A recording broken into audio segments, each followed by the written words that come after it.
southern Argentina is home to a little-known jewel of nature, the Ibera wetlands, or esteros. This huge marshy area contains extraordinarily rich ecosystems.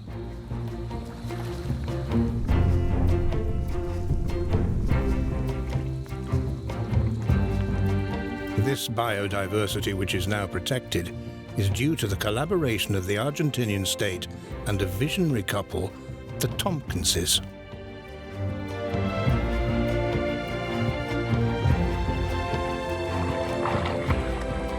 About 20 years ago, these former bosses in the textile industry chose to give up the business world for that of the environment. And it was in Ibera that the great Rewilding project of the Conservation Land Trust came into being. Despite Douglas's tragic death a few years ago, Kristine continues to fight with determination for the protection of nature.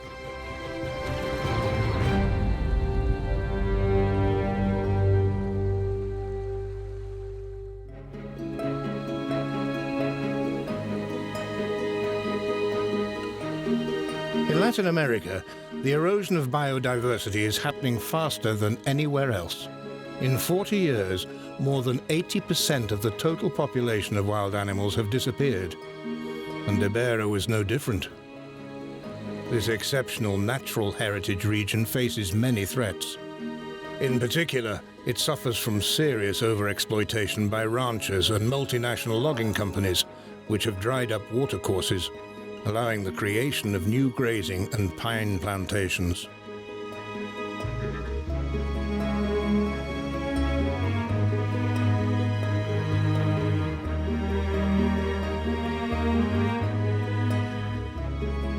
These actions have not only caused pollution, but they've also destroyed the wetland's ability to recycle its waters and compromised the survival of wildlife living there by reducing their habitat. In addition, poaching and invasive species dealt the final blow to iconic animals of the region.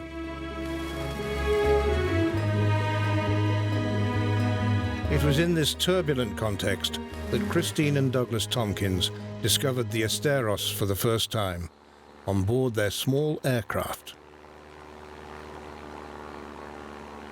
Like all good stories, like this one, the road is long. From where Doug and I started to where we are standing here in the middle of Ibera. And our story begins as business people. Doug was the founder of the North Face and then Esprit, and I was one of the founders of Patagonia Company along with Yvon Chouinard. And eventually in the early 90s, we both decided to leave that life and dedicate ourselves to protecting those things that we had come to love through our world of climbing and skiing, hiking, and so on. And in 1997, someone invited us to come to northeastern Argentina and see if they might interest us in working here. So I find myself flying over this incredibly flat, wet territory with floating islands, and I thought to myself, where the hell are we? And we land out in what we came to know as San Alonso, and Doug hopped out of the plane, very enthusiastic. I stepped out of the plane and thought, what the hell? This place is hot, there were bugs, there were no landmarks, and we finally became involved. A month later, Doug came back and actually bought San Alonso, much to my surprise. With his first glance, Douglas Tompkins had understood the fundamental ecological importance of the Ibera esteros and the urgent need to restore them and protect them. Indeed, these extraordinary wetlands have a history dating back several millions of years, which makes them unique. The esteros are located in the province of Corrientes, on the border between Argentina and Paraguay. Covering 1.3 million hectares, they're one of the largest wetland areas in the world.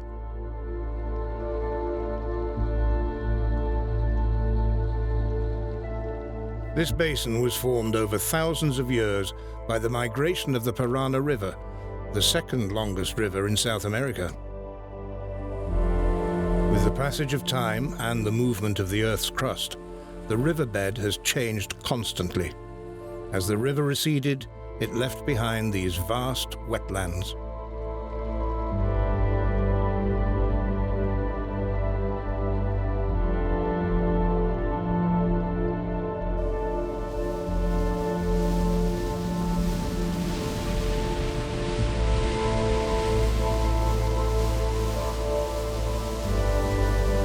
Fed by many other rivers coming from Brazil, the Parana River flows continuously into the esteros.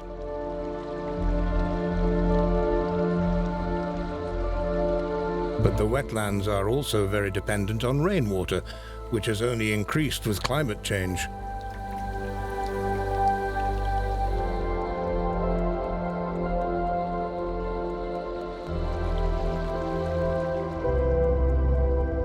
This excess water drains gently away to the south.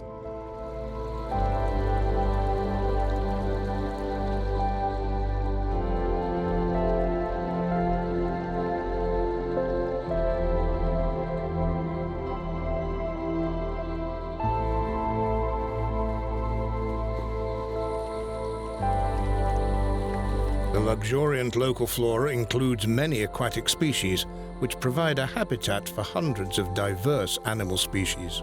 The waters of Ibera are indeed home to an abundant wildlife.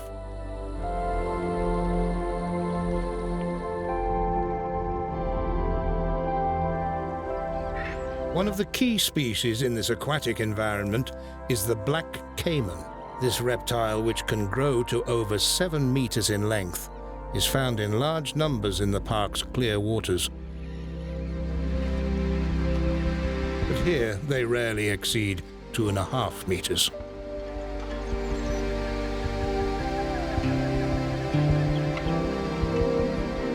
Indeed, after being hunted for many years for their high-quality leather and to protect cattle, these super predators nearly became extinct.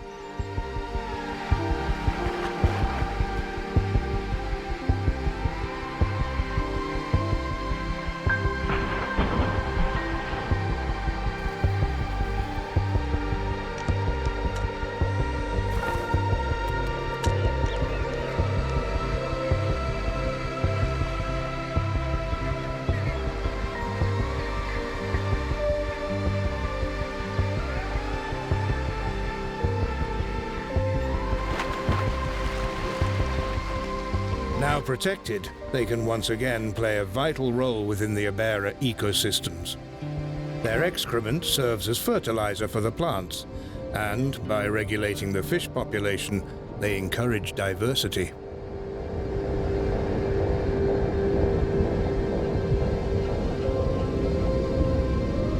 It's partly thanks to them that you can observe the famous piranhas, alongside other fish well known to aquarists.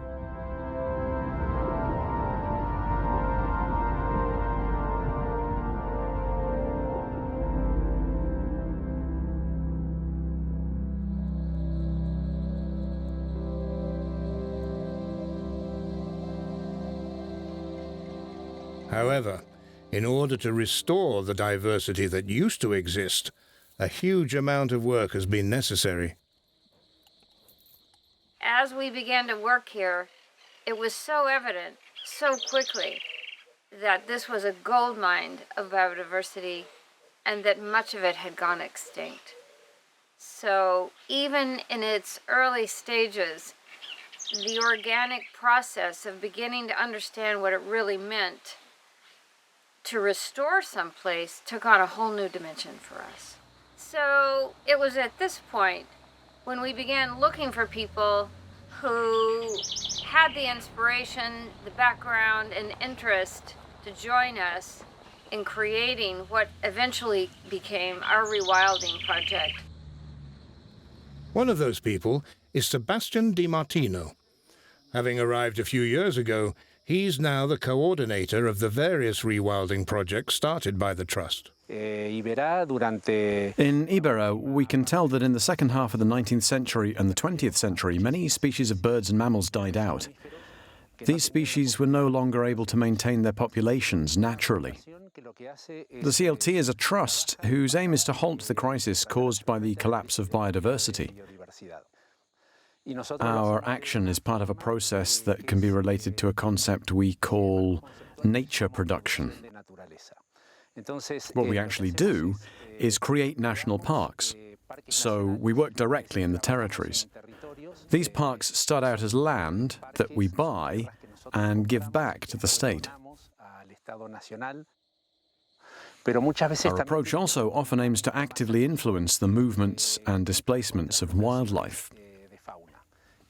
Sometimes we organize these displacements to increase the number of individuals of one species in a given area, and at other times we're simply reintroducing a species that has become extinct.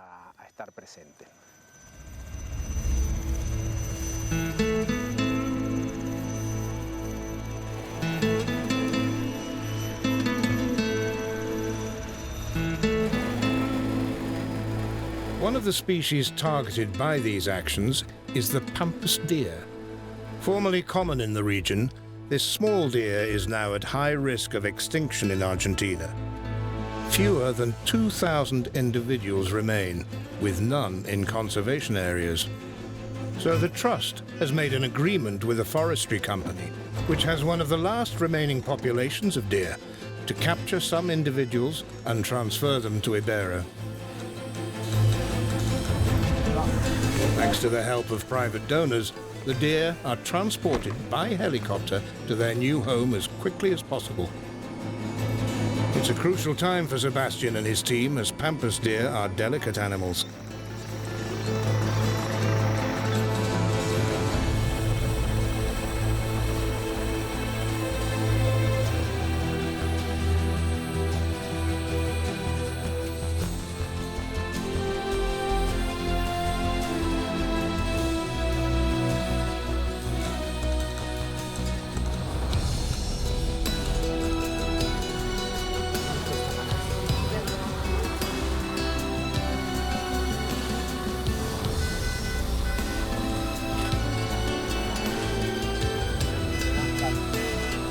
After a few hours recovery, they'll go into the acclimatization enclosure to get used to their new environment.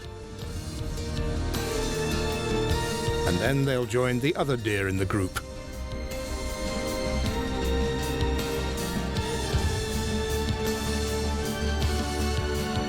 This small population of 150 individuals, the largest in a conservation area, has started to reproduce and should become an important pool for safeguarding the species. The Ibera National Park is well and truly in existence now and is administered by the National Parks Department of the Argentinian state. However, we have a 10-year agreement stipulating that we'll continue the process of species reintroductions that we're working on until it's complete. So until we consider that the populations of these species are sufficient to ensure their future.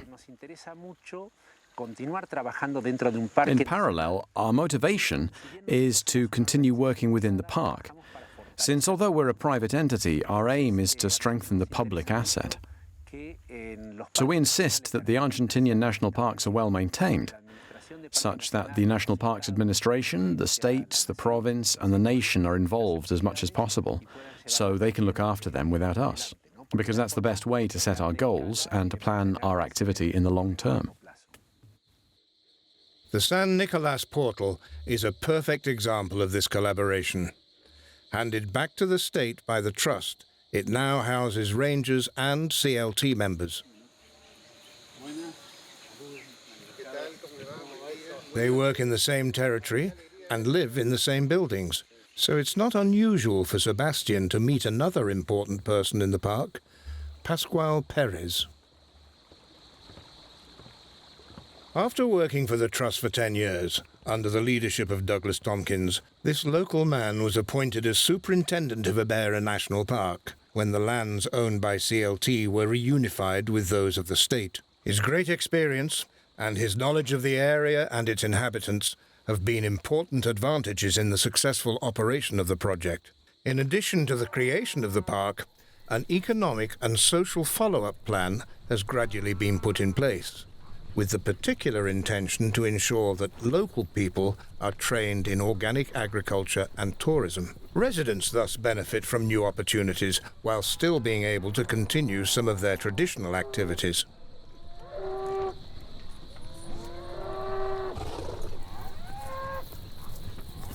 Mi rol es administrar, generar. My role is to administrate and organize the development of the region with ecotourism in agreement with the populations concerned. This approach, taking into consideration the local culture, means that we don't give the people here the impression that we're marginalizing them and leaving them behind, and that's fundamental in a national park. Aporta a que la gente no se sienta marginada. It's the best way for everyone to feel involved in what we're doing and to take pride in it. Y puedan mostrarlo con más énfasis, puedan mostrarlo con más fuerzas, y eso lo posiciona al parque también desde. The ideal thing is for decisions to be taken by the local population so they understand that there is a way out, a path to follow for the development of this small community. De que tienen una oportunidad y una salida para el crecimiento y el desarrollo de estas pequeñas comunidades. While the region's inhabitants don't tire of the natural display that happens here every day, the esteros are little known among the general public.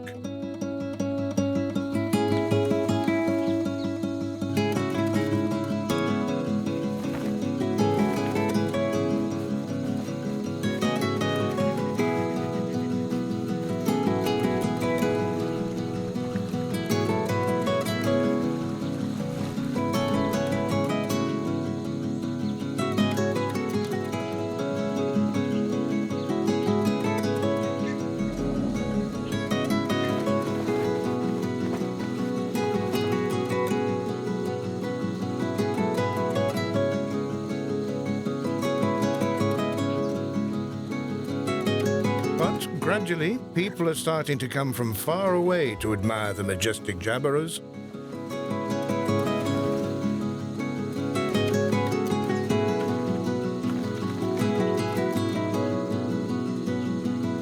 Or to discover the way the cute carpinchos live.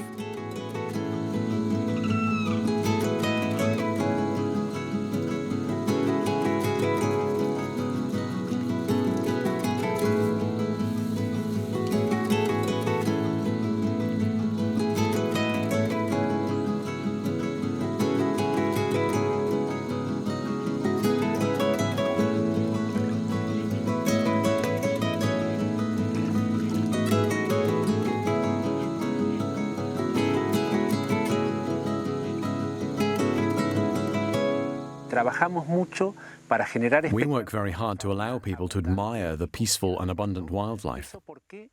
And why do we do that? Because we think the parks must be the driver for the development of the local economy.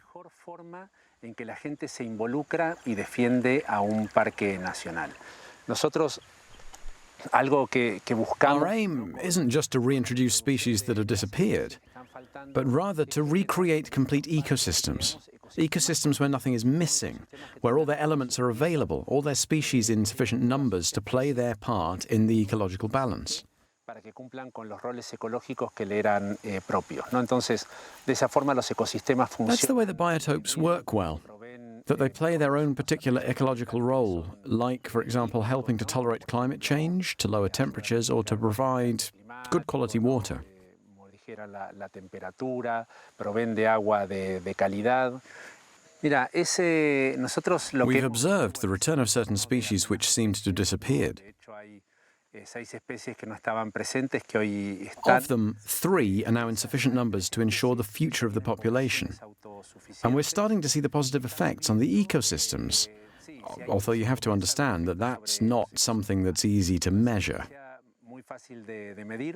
For example, we're starting to see macaws dispersing the fruits of native plants, which previously didn't have any animal dispersers to do that, and that will help the forest to regenerate. ayudar a regenerar los bosques.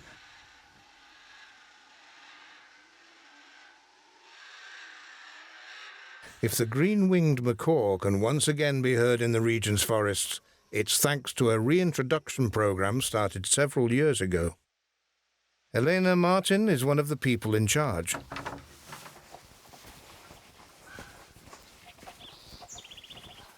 I look after our quarantine centre in Paso de la Patria. I manage all the stages, from the time when the birds arrive right up until the macaws are ready to be released. It's a very long process because they all have to get used to a new situation and they need training every day. There are a number of stages to go through and each release requires months of training beforehand. The idea is to be able to release them all over Ibera to create a stable population.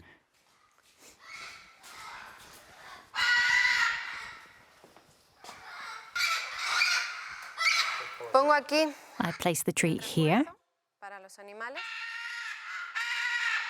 The aim is that they touch this.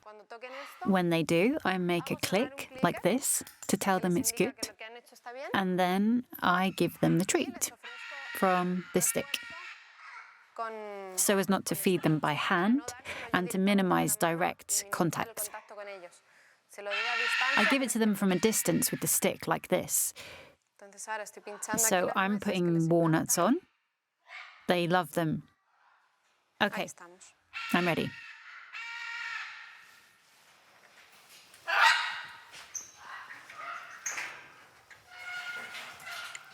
Right, let's give it a try. They really don't look very interested.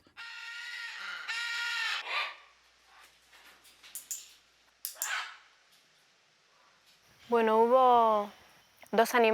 received two birds, a female and a male, which were recovered from two different places. The little female was very timid. She was scared of everything.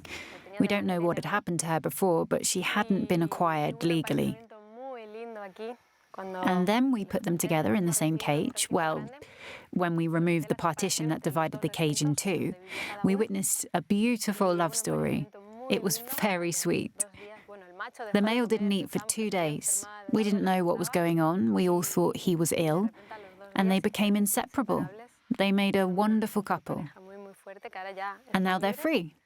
That was really powerful for me. The next goal is that they reproduce in the wild, but that hasn't happened yet. These 3 macaws came from apartments. They lived in people's homes. Manolito, for example, lived in a house in Buenos Aires, and to stop him flying away, all his wing feathers were clipped. Since he's been here, he started to fly because his little feathers are growing again. It's new to him. He'd never flown before, and he likes it a lot.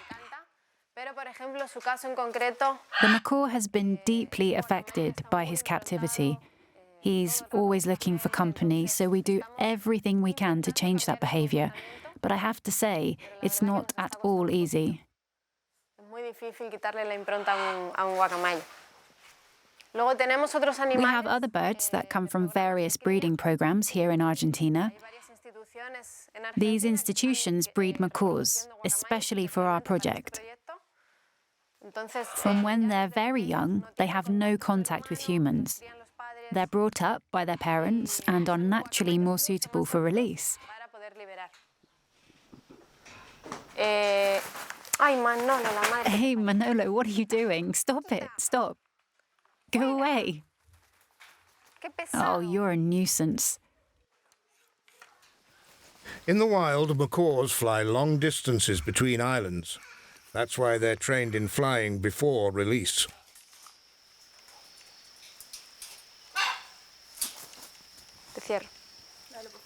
Every day, Elena and Noelia position themselves at either end of the flight cage and call the birds, one at a time, to train them to fly without getting tired.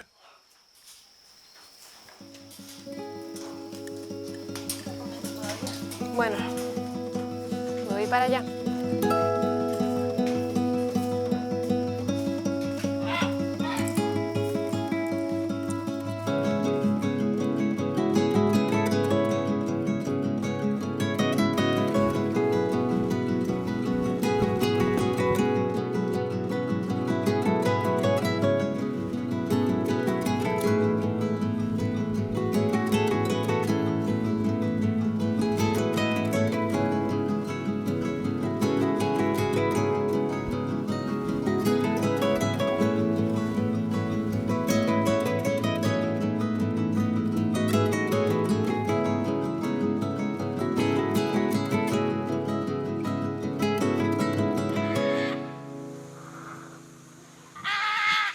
Once they're ready for release into the wild, a second team takes over.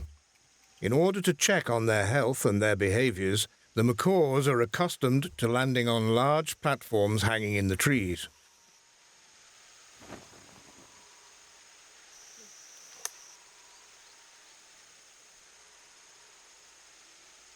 In addition to counting the birds this way, the team works a lot with the local residents to find out about the birds' movements within the park.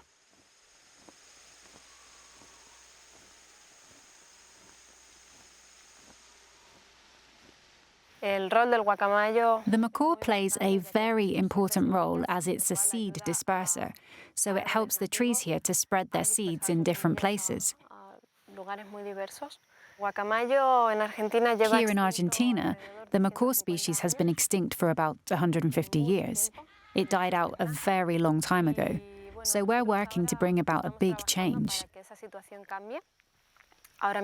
Today we have 9 birds released, and our primary goal is to stabilize that population.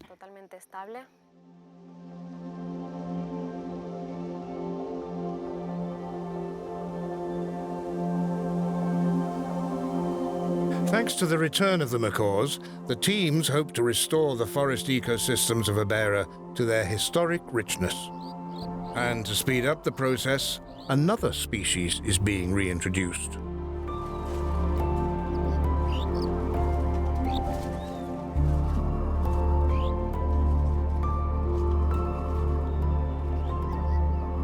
Whilst howler monkeys are naturally present in the region, they now have to live alongside collared peccaries.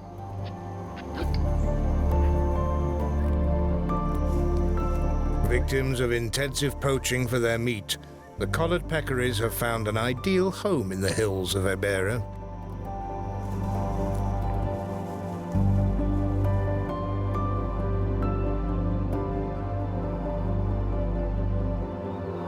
A local legend says that the monkeys only howl when a witch is around.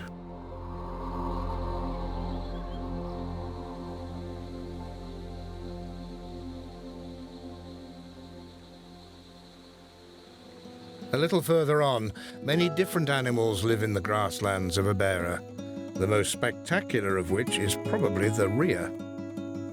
These members of the ostrich family like to come and feed in the open areas because they particularly love the young grass shoots.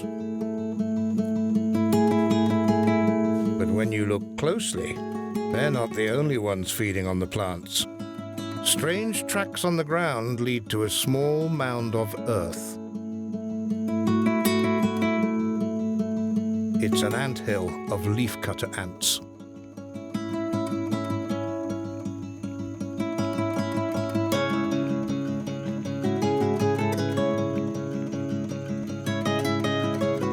These ants have developed the characteristic of cutting leaves and blades of grass, which they chew in order to cultivate a fungus which they feed on.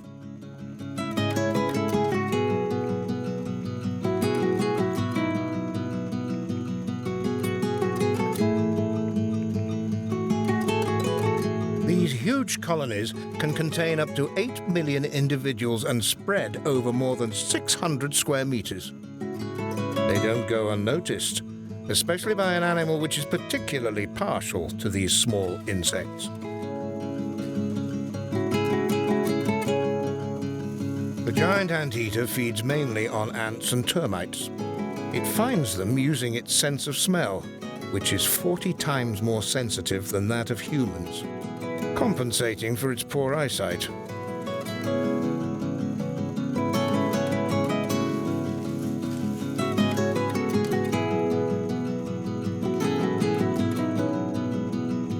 Once it has found a nest, the animal sheds tears to soften the earth and digs with its strong front claws.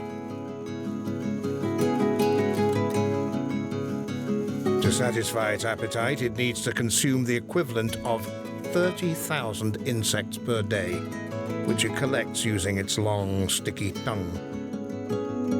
Between 2000 and 2010, the total population shrank by 30% in Argentina, and they'd become extinct in the region of Corrientes. It It's not by chance that anteaters can now be found in Ibera. Thanks to an ambitious reintroduction program, the CLT has been able to start to build a small population of giant anteaters. Hector Ortiz is one of the people monitoring them on the ground. Since 2013, I've worked with the CLT. Back then, I started in the Jaguar Reintroduction Center, and then I did lots of things, maintenance, etc. And last year, I joined the species reintroduction team. I look after 2 groups of collared peccaries, and we're now starting to work with a giant anteater.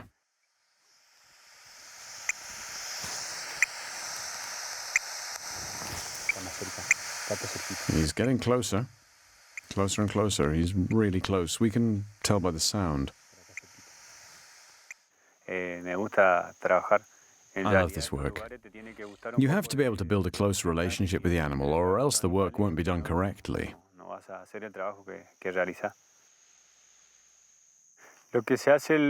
do you do that with a giant anteater?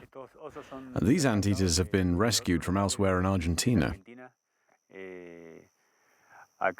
When this one, Arturo, came from Formosa, he weighed 1.3 kilos. Here in Corrientes capital, we have a quarantine center where the rescued animals stay.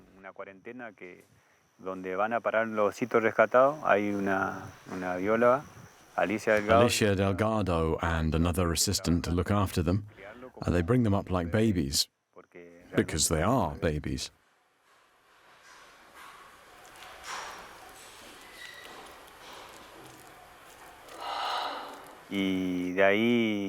When they're judged as being ready to release, they move to a semi-free enclosure where they stay for a month to get used to their new environment.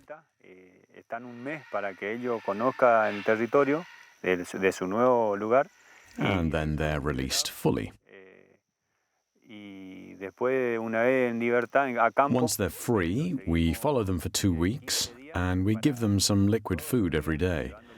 That way we can know where they're developing and where their territory is. The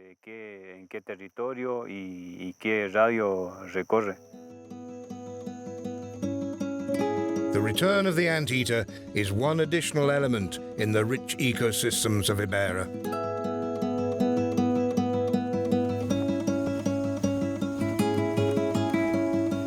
The spectacular return of wildlife has also changed the life of the local inhabitants. Before it became a conservation area, Ibera was a region inhabited by ranchers. Omar Rojas is one of them. Born and bred in the wetlands, this Correntino knows these waters better than anyone.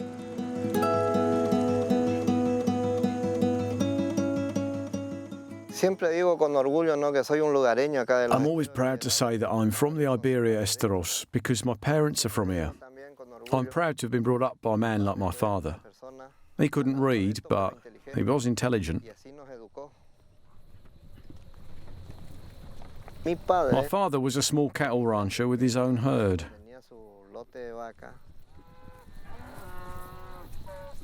Given our knowledge, ranching still has a future here, especially since it does no harm to the wild animals. They've always lived alongside the herds.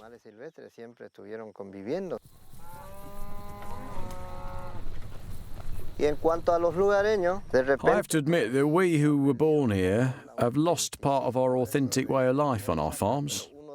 We've been heavily impacted by the climate problems, which continuously bring us a lot of water.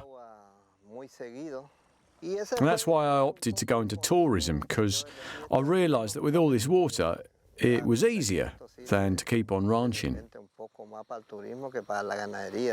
Omar Rojas has always lived in these wetlands, and he's seen a lot of changes happen in the region. When I got married, I went to work on a ranch called San Alonso, here in the Ibera wetlands. I stayed there for 17 years. Around 1998, my employers put their ranch up for sale. And that was when that incredible North American man arrived, Douglas Tompkins. We learnt a lot with him. He's very well respected here. Before, Ibera was a refuge for hunters and poachers. They hunted and sold game products as well as eating the meat to subsist.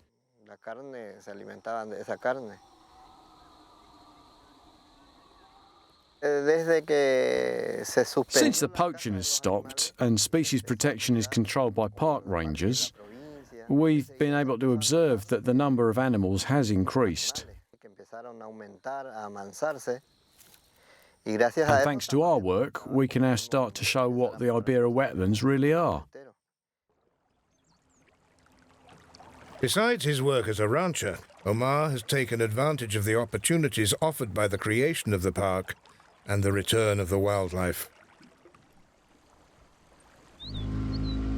By agreement with the rangers, he now offers excursions by boat and on horseback to discover the wetlands.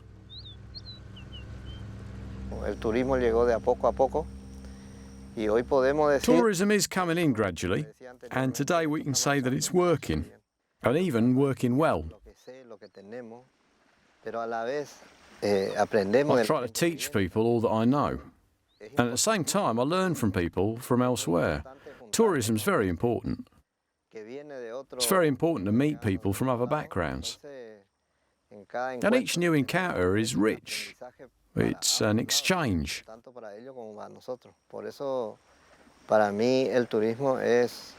For me, tourism isn't really work. That's why I do it. It's fun. I enjoy myself. I meet interesting people, nice people.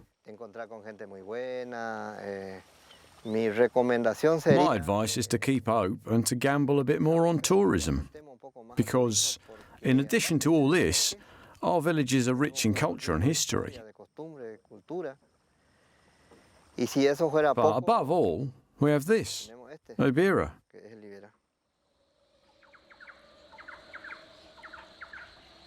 Visitors have indeed many things to discover in Ibera.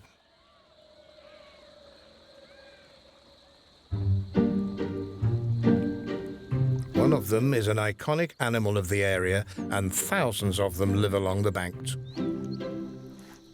Weighing on average 50 kilograms, the capybara, known as the capincho here, is the largest rodent in the world.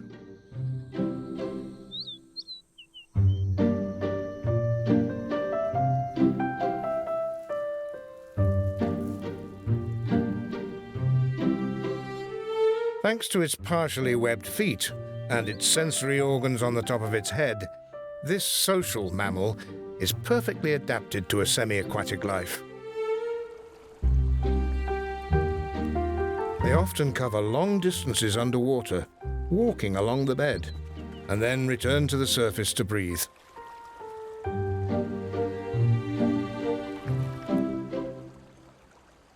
As large herbivores, they have a direct impact on the ecosystems. They maintain the vegetation and fertilize the water and the ground with their excrement.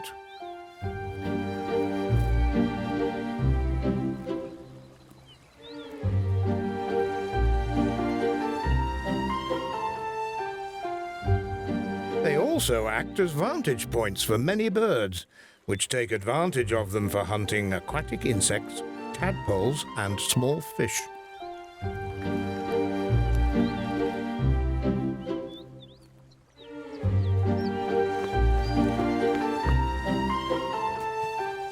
The capincho bases its survival on strong social cohesion. It's not unusual in a family group for all the youngsters of various ages to be in the charge of one adult, male or female.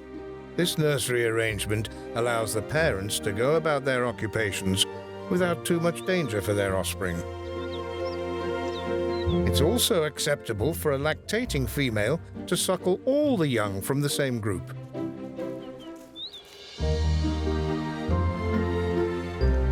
The group is dominated by a male, which marks its territory using a gland on its snout, rubbing it in strategic places.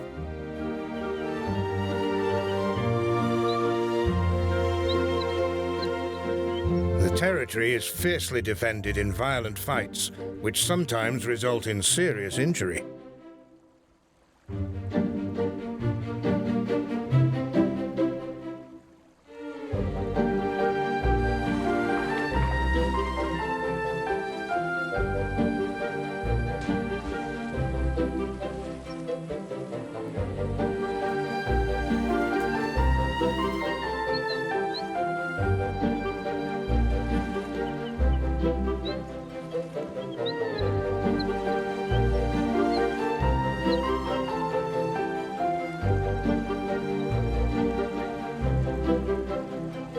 In Ibera, the disappearance of large predators has led to a demographic explosion in the carpincho population.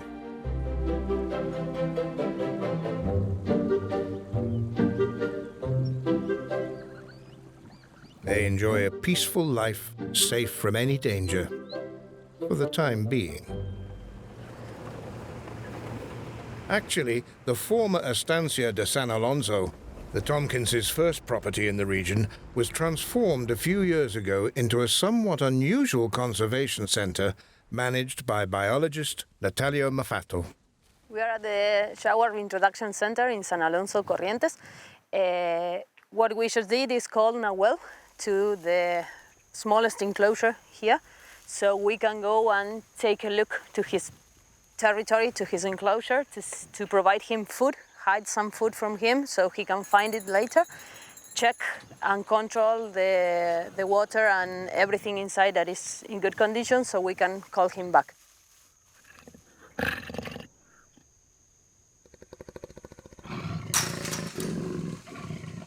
He was brought here to be one of the parents of the next generation of free jaguars in Argentina, in Corrientes, like you are going to see Isis and Tobuna also.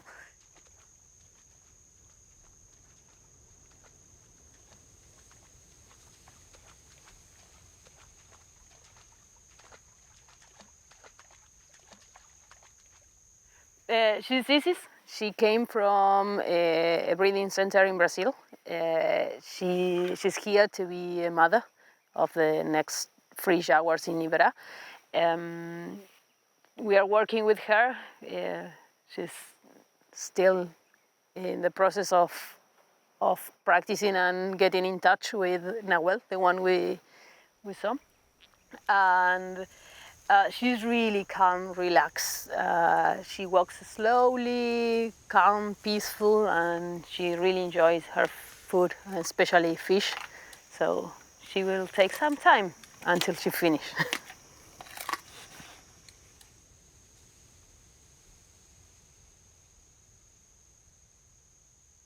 We started building the project of the jaguars, the Jaguar Center. That was started in 2013. In 2015, we ended with some parts of the center, and we could bring the first jaguar. And nowadays there are 8 jaguars in our breeding center. What we saw is one part of our program, that is the part that we work with animals coming from the zoo, from captivity. Animals that are not able to be free because they were all their life in contact with humans. And then what we have is another area that is the breeding area, where we are breeding jaguars to be free, without contact with human, like if they were born in the wild. So in that area we work like ghosts. We don't exist, we are invisible.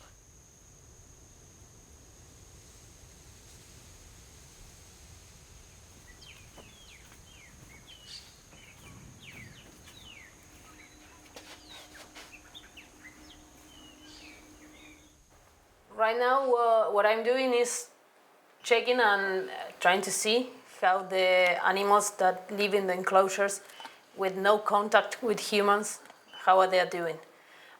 This is the only way, through the cameras that we have set in different places of the fences and in the inside the forest. And with this we can check how is their life inside, how is their behavior.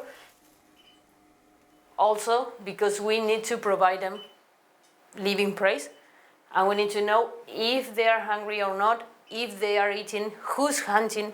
We can see things that in nature sometimes are really, really difficult. When they reach their adult size at around 2 years old, the jaguars born here will receive a GPS collar and will at last be able to take their first steps in the wild. They will be the first jaguars in Ibera National Park, but they won't be the only ones. The Trust will continue to release jaguars for several years, but they hope the population will increase by itself, one day reaching about 100 individuals, and all under the benevolent gaze of the local population. The people from Corrientes, They are really proud about jaguars. They feel like jaguars, actually. They know the jaguars got extinct from this area because of the people from here, but also they want it back. They want to have, you know, that brave animal that they identify themselves with. Okay, in my case, I'm a biologist, and actually I've never imagined working in something like this.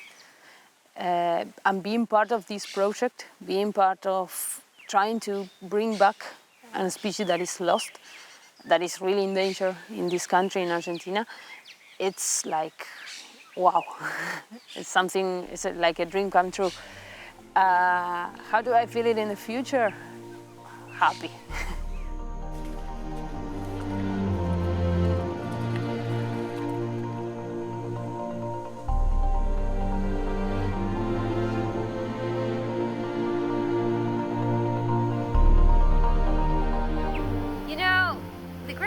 In all of this is that in every park we've ever developed, at the front end there's always a lot of controversy.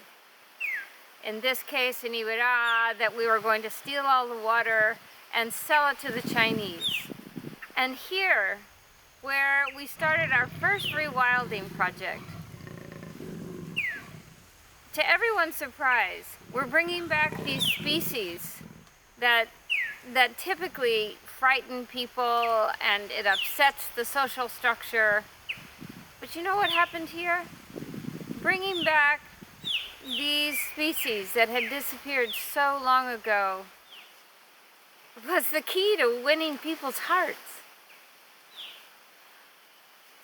You know, when I look back on everything we've done over the last 25 years, I'm amazed by what these teams have accomplished. If Doug were here, he would feel exactly the same way.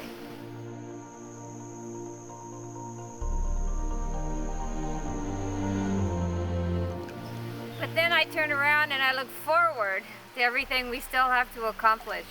And I think, oh my God, we have so much to do. But then I realize that at least now we know so much more. And we work more wisely. We work with more confidence, because that's what 25 years of results give you. This represents more work than we could ever have imagined. And I think back to 1997 when Doug and I first came here, and I couldn't wait to get back in the airplane and take off again. Who would ever have guessed that the one place I couldn't wait to get out of would be the very place where we've learned the most? Thank God Doug saw what he saw and did what he did.